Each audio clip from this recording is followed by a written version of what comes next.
UP में चुनाव की तारीखों के ऐलान के बाद लखनऊ में बीजेपी की अहम बैठक, उम्मीदवारों के नामों पर चर्चा।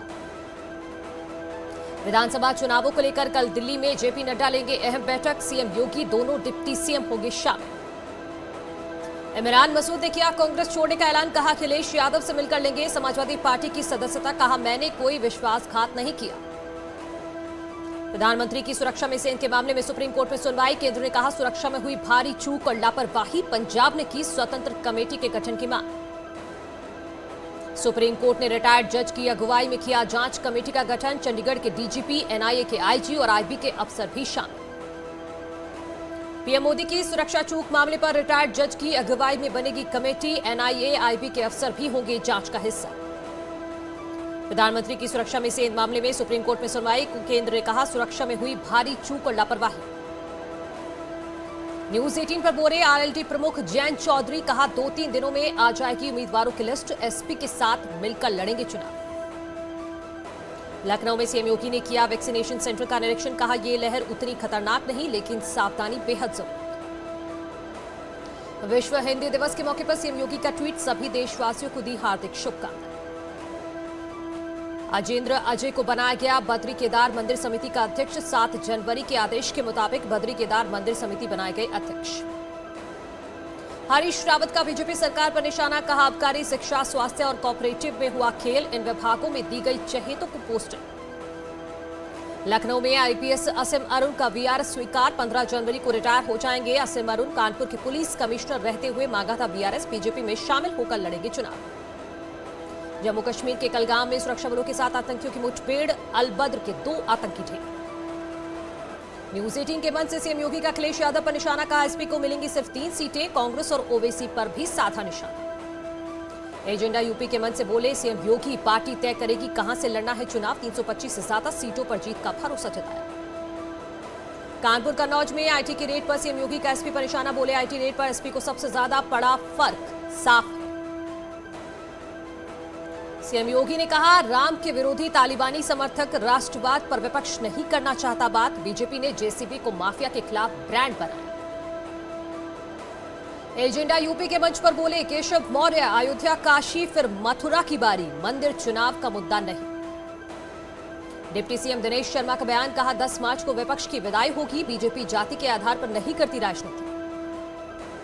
एजेंडा यूपी के मंच से बोले स्वतंत्र देव सिंह, चुनाव आयोग के फैसले का स्वागत, फिर पूरा करेंगे 300 के पार का लक्ष्य। एजेंडा यूपी के मंच पर मोहसिन रजा, कहा एसपी बीएसपी ने माफिया को मॉडल बनाया, सबका साथ सबका विकास हमारी नीति, बीजेपी करती है देश की बात। एजेंडा यूपी के मंच पर मनोज तिवारी बोले बीजेपी और मोदी सेक्युलर, सपने देखना बड़ी बात नहीं, सपने को साकार करना बड़ी बात है। केंद्रीय एवं सूचना प्रसारण मंत्री अनुराग ठाकुर ने एसपी पर साधा निशाना, कहा योगी सरकार ने गुंडाराज खत्म किया। एजेंडा यूपी के मंच से अखिलेश यादव का बीजेपी पर निशाना, कहा बीजेपी वाले एक ही रंग की करते हैं बात, आईटी सेल पर भी झूठ फैलाने का आरोप। अखिलेश यादव ने जताया 400 सीटों से एसपी की जीत का भरोसा, कहा सहयोगी दलों के साथ जीतेंगे चुनाव। मंच से बोले शिवपाल सिंह यादव, परिवार में सब ठीक, अखिलेश को 2022 में बनाएंगे सीएम। एजेंडा यूपी के मंच से अनुराग भदौरिया ने विपक्ष पर साधा निशाना, कहा बीजेपी सरकार में महंगाई बढ़ी, मंदिर के नाम पर की प्रॉपर्टी डीलिंग, बीजेपी ने हमारे कामों के फीते काटे। इस मौके पर स्वाति सिंह ने कहा सरकार ने सबकी पेंशन बढ़ाई, महिला कल्याण के लिए बहुत काम।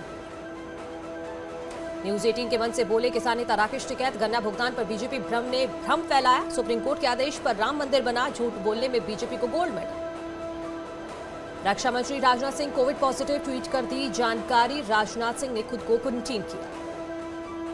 देश में कोरोना की बूस्टर डोज लगाने का अभियान जारी, सीएम योगी ने लखनऊ में वैक्सीनेशन सेंटर का जायजा लिया, देश में आज कोरोना के 1,80,000 नए केस। तीसरी लहर की कहर के बीच भारत के वैक्सीनेशन अभियान के लिए बड़ा दिन, आज से स्वास्थ्य कर्मियों और बुजुर्गों को लग रही बूस्टर डोज। दिल्ली में कोरोना के हालात पर फिर डीडीएमए की समीक्षा बैठक, नई पाबंदियों पर हो सकता है फैसला। लखनऊ बेंच में अब 15 दिनों तक वर्चुअल होगी सुनवाई, कोरोना के बढ़ते केसों को देखते हुए लिया गया बड़ा फैसला। भारत में 24 घंटे में सामने आए कोरोना के 1,79,723 नए केस, 146 लोगों की गई जान। देश में 46,569 लोग अब तक ठीक हो चुके हैं, 7,23,619 एक्टिव केस। गौतम बुद्ध नगर में 3 दिन से कोरोना के 1,000 से ज्यादा केस, 24 घंटे में 1,222 नए केस आए सामने, एक्टिव मरीज 5,780 के बाद। गोरखपुर में तेजी से किया जा रहा 15 से 18 साल तक के बच्चों का वैक्सीनेशन। बड़ी तादाद में वैक्सीन लगाने के लिए पहुंच रहे बच्चे। वाराणसी में वैक्सीनेशन को लेकर बच्चों में दिखा उत्साह। बड़ी संख्या में वैक्सीनेशन सेंटर पहुंचकर लगवा रहे वैक्सीन। उत्तराखंड में एक दिन में कोरोना के 1413 नए मामले आए सामने। देहरादून में सबसे ज्यादा 505 नए केस। सितारगंज के एक निजी स्कूल में 55 बच्चे कोविड पॉजिटिव। जोशीमठ में रोपवे संचालन के 27 कर्मचारी कोविड पॉजिटिव। कल से रोपवे का संचालन पूरी तरह से बंद रहा। पर्यटकों की बढ़ती संख्या को देखते हुए प्रशासन चिंतित। दिल्ली में कोरोना केसों में दिखी तेजी। एक दिन में 22,751 नए मामले। दिल्ली पुलिस पर कोरोना की मार। एडिशनल कमिश्नर समेत 300 से ज्यादा कर्मी पॉजिटिव। सुप्रीम कोर्ट के 7 जज और 250 कर्मचारी कोरोना से संक्रमित। महाराष्ट्र में तेजी से हो रहा कोरोना केसों में इजाफा। पिछले 24 घंटे में 44,388 केस आए सामने। तमिलनाडु और कर्नाटक में फूटा कोरोना बम। एक दिन में 12,000 से ज्यादा नए केस। पश्चिम बंगाल में कोरोना केसों में दिखा उछाल। 24 घंटे में 24,287 नए मामले। ओडिशा में ओमिक्रॉन से दूसरी मौत। संक्रमित हुई थी 45 साल की महिला। सिद्धार्थनगर में रोडवेज बसों में जोरदार टक्कर। हादसे में 3 लोग गंभीर रूप से घायल। अस्पताल में भर्ती कराया गया। गोरखपुर में आचार संहिता लागू होने के बाद प्रशासन ने बैनर और पोस्टर कराए नष्ट। बरेली में एनसीबी की टीम के साथ आईजी की बैठक। विधानसभा चुनाव को लेकर हुई मीटिंग। मादक पदार्थों की तस्करी रोकने के निर्देश। सुप्रीम कोर्ट के वकीलों को मिली खालिस्तान समर्थकों की धमकी। इंग्लैंड के नंबर से आया था phone call. Sikh for justice की ओर से इंग्लैंड के नंबर से आए ऑटोमेटेड फोन कॉल। बाराबंकी में डीएम समेत 4 आईपीएस अधिकारियों पर लटकी कार्रवाई की तलवार। करोड़ों के घोटाले की फाइल दबाने का आरोप। बदायूं में वाहन चोर गिरोह का खुलासा। 2 लोग गिरफ्तार। कब्जे से 4 बाइक और कार बरामद। शाहजहांपुर में हाईवे पर लूट करने वाले गिरोह का खुलासा। 4 लोग गिरफ्तार। थाना अल्लाहगंज का मामला। बलरामपुर में तुलसीपुर के पूर्व चेयरमैन फिरोज पप्पू की हत्या का खुलासा। पूर्व सांसद रिजवान जहीर गिरफ्तार। हत्या की साजिश रचने में हुई गिरफ्तारी। कानपुर में नशे में धुत युवक ने फांसी लगाकर जान देने की कोशिश की। पारिवारिक कलह के चलते उठाया गया कदम। पुलिस ने मौके पर पहुंचकर बचाई जान। बदायूं में वाहन चोर गिरोह का खुलासा। 2 लोग गिरफ्तार। कब्जे से 4 बाइक और कार बरामद। कानपुर में नशे में धुत युवक ने फांसी लगाकर जान देने की कोशिश की। पारिवारिक कलह की वजह से उठाया गया कदम। बदायूं में बेटे ने की पिता की हत्या। पुलिस ने आरोपी बेटे को गिरफ्तार किया। उजानी कोतवाली क्षेत्र का मामला। फतेहपुर में जानवरों के बांधने के विवाद में 2 पक्षों में लाठी डंडों से जमकर मारपीट हुई। वीडियो सोशल मीडिया पर वायरल। कानपुर में नशे में धुत युवक ने फांसी लगाकर जान देने की कोशिश की, लेकिन पुलिस ने बचाई। गोरखपुर में आचार संहिता लागू होने के बाद प्रशासन ने बैनर और पोस्टर कराए नष्ट। हापुड़ में दुकान में घुसकर दबंगों ने व्यापारी के कर्मी को पीटा। कर्मचारी को दुकान से बाहर घसीटने का वीडियो वायरल। ललितपुर में नाले में मिला युवक का शव। सूचना पर पहुंची पुलिस मामले की जांच में जुटी। बागपत में एक लड़की की हत्या। घर के छत पर मिला शव। पुलिस ने शक के आधार पर चचेरे भाई को गिरफ्तार किया। बलरामपुर में तुलसीपुर के पूर्व चेयरमैन फिरोज पप्पू की हत्या का खुलासा। पूर्व सांसद रिजवान जहीर गिरफ्तार। लखीमपुर खीरी में खुलेआम उड़ी आचार संहिता की धज्जियां। सपा के नेता आरएस कुशवाहा ने आयोजित की जनसभा।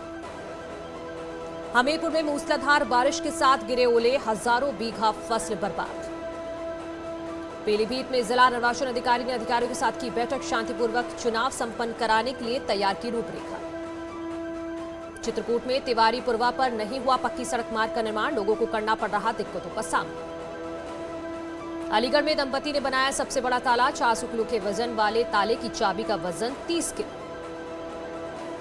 बारिश की वजह से किसान परेशान। बारिश से गेहूं, सरसों, आलू की फसलों को भारी नुकसान। इटावा में एसएसपी ने मीडिया कर्मियों और आम जनता से की अपील। सोशल मीडिया पर भ्रामक और गलत जानकारी शेयर न करें। फतेहपुर में तेज रफ्तार पिकअप ने सड़क किनारे आग ताप रहे युवक को रौंदा। हादसे में युवक गंभीर रूप से घायल। ललितपुर में बारिश के साथ जमकर बरसे ओले। ओलावृष्टि के चलते फसलें हुई प्रभावित। शाहजहांपुर में पुलिस प्रशासन की टीम ने चौराहों पर लगे राजनीतिक दलों के पोस्टर उतारे। आचार संहिता लगते ही चलाया गया अभियान। शामली में भी चुनाव आचार संहिता के बाद प्रशासन पूरी तरह से अलर्ट। राजनीतिक दलों के पोस्टर होर्डिंग हटवाने में जुटा प्रशासन। फतेहपुर में भी राजनीतिक दलों के पोस्टर, बैनर और होर्डिंग्स हटवाए गए। आचार संहिता का प्रभावी ढंग से किया गया पालन। कासगंज में होर्डिंग उतारते समय 2 युवकों को लगा करंट लगने से एक युवक की मौत। मुजफ्फरनगर में पुलिस ने वाहन चोरों को गिरफ्तार किया। मुखबिर की सूचना पर हत्थे चढ़े वाहन चोर।